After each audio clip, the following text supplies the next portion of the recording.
அனைவருக்கும் வணக்கம். தெய்வீக பலன்கள் சேனல் சார்பாக தங்களை அன்புடன் வரவேற்கிறோம்.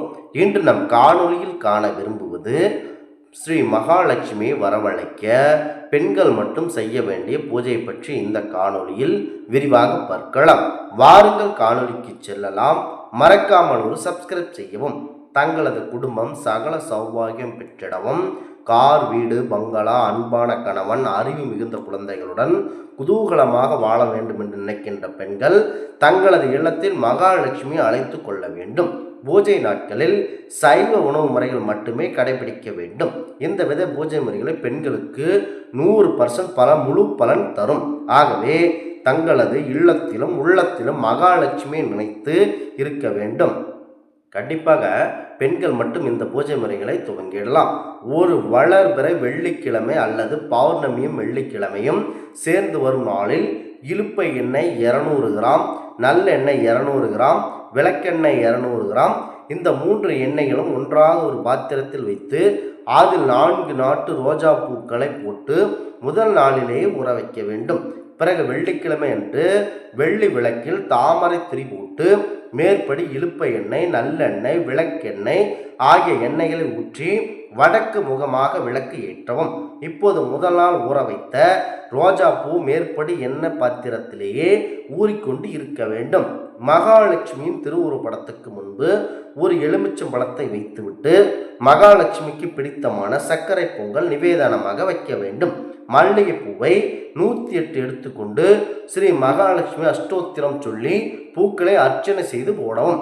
பிறகு சங்கஷ்டமம் செய்து கொண்டு 108 துளசி இதழ்களை சுத்தமானதாக எடுத்துக்கொண்டு சுத்தமான குங்குமத்தில் தடவி துளசி இதழ்களிலும் கீழ்கண்ட மந்திரத்தை, அதாவது கீழே நாங்கள் கூறப்படும் மந்திரங்களை நீங்கள் பிறகு ஸ்ரீ லக்ஷ்மி காயத்ரி 27 முறையை தீப தூபம் காட்டி சொல்ல வேண்டும்.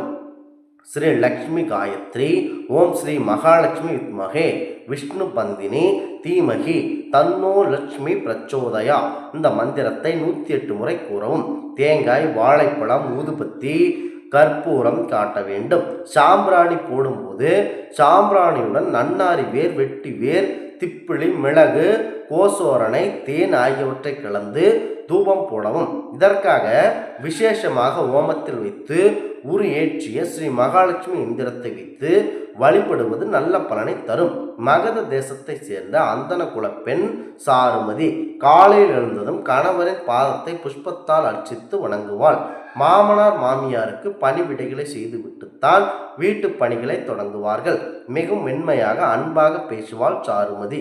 பொறுமையும் பண்பும் எங்கு இருக்கிறதோ அங்கு மகாலட்சுமி வாசம் செய்வார் என்பதற்கேற்ப சாருமதியின் கனவில் திருமலையாகிய மகாலட்சுமி தோன்றி ஆவணி மாதம் பூர்வபட்சத்திற்கு தேய்பிறைக்கு முன்னதாக வரும் வெள்ளிக்கிழமையில் என்னை பூஜித்தால் சகல சௌபாகியங்களும் தருவதாக கூறினார் மகாலட்சுமி. அதன்படியே சாருமதியும் பூஜை செய்து சகல சௌபாகியங்களையும் பெற்றார். இந்த சம்பவத்தின் பெருமையை சிவபெருமானை பார்வதி தேவியிடம் கூறியதாக புராணங்கள் தெரிவிக்கின்றன. நந்தனார், விக்ரமாதித்ய போன்றவர்களும் மகாராஜா போன்றவர்களும் இந்த பூஜை முறை செய்து துயரங்களில் இருந்து விடுபட்டதாக புராணங்கள் கூறப்படுகின்றன. இந்த மேல் நாங்கள் செய்யும் இந்த பூஜை முறையை நீங்கள் கண்டிப்பாக இந்த மகாலட்சுமி வரலட்சுமி பூஜையாகவும் குறிப்பிடப்படுகிறது. வரம் தரும் லட்சுமியின் ஸ்ரீ மகாலட்சுமி மனதார பூஜித்தால் உள்ள எண்ணங்கள் அனைத்தும் நீங்கிவிடும். வரத்தை கண்டிப்பாக அருள்வார்கள் என்பது ஐதீகம். மகாலட்சுமியை வரவழைக்கும் மந்திரமாக ஓம் லக்ஷ்மி நாராயணி ஹ்ரீம் கிளீம் ரூபகிணி வம் ஹோம் வசி வசய சுவாக நம் முழுமையான சரணாகதி அடைந்துவிட்ட பிறகு இறைவன் நம்மை எந்த சூழ்நிலையும் எதற்காகவும் கைவிட மாட்டான் என்பதை உணர்த்தும் இந்த நான் அனுபவித்த நிகழ்ச்சிகளை பல்வேறு ஆன்மீக மாத இதழ்களில் வாயிலாகவும் அற்புதம் நினைத்து நான் கூற இருக்கிறேன். இந்த மகாலட்சுமி மந்திரத்தை வீட்டில் உள்ள அனைவரும் வாய்ப்பு கிடைத்தால் கண்டிப்பாக கூற வேண்டும். மலேசியா, அமெரிக்கா உள்ளிட்ட பல்வேறு நாடுகளிலும் இந்த மாதிரியான பூஜை முறைகளை செய்கின்றனர். அங்கும் தமிழர்கள் வாழ்ந்து வருவதாக தெரிந்து அங்கும் இந்த பூஜை முறைகளை செய்து பலன் பெற்றிருக்கிறார்கள். கண்டிப்பாக வெள்ளிக்கிழமை நாட்களில், இந்த ஏகாதசி நாட்களில், லக்ஷ்மி தேவிக்கு உகந்த நாட்களில் இந்த மந்திரங்களையும் இந்த பூஜை முறைகளையும் செய்து பாருங்கள். கட்டாயம் உங்களுக்கு பலன் கிடைக்கும். மகாலட்சுமி தேவியானவர்கள் கட்டாயம் உங்கள் வீட்டில் குடியேறுவார்கள். இந்த ஆன்மீக தகவல் உங்களுக்கு பிடித்து இருந்தால் தெய்வீக பலன்கள் சேனலை கண்டிப்பாக சப்ஸ்கிரைப் செய்து கொள்ளவும். மீண்டும் ஒரு நல்லதொரு காணொளியில் உங்களை சந்திக்கிறோம். நன்றி, வணக்கம்.